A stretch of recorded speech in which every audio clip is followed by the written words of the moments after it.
l'objet de ma visite avec son Excellence, Monsieur le ministre d'État, ministre de la Planification, chargé de la coordination de l'aide, c'est essentiellement autour de deux sujets.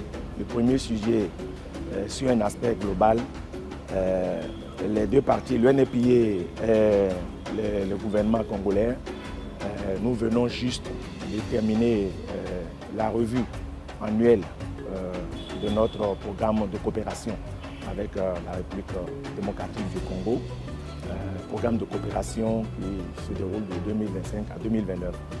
Et donc la revue, ça s'est très bien passé sous le leadership de son Excellence, Monsieur le ministre d'État.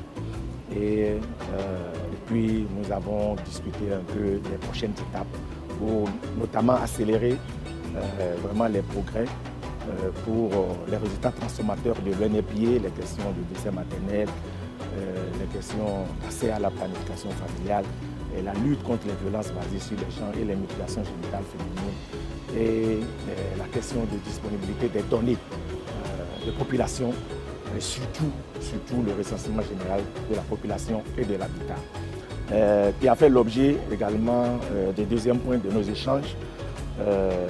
D'abord pour remercier et féliciter le gouvernement pour les progrès qui ont été réalisés déjà au cours de l'année 2025. Vous savez que le dernier recensement date d'il y a plus de 41 ans.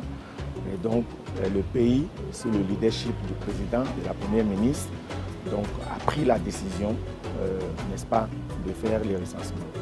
Donc il y a eu beaucoup de progrès au niveau institutionnel qui ont été accomplis. La tenue effective de la première commission nationale pour le recensement, il y a les organes qui sont en place.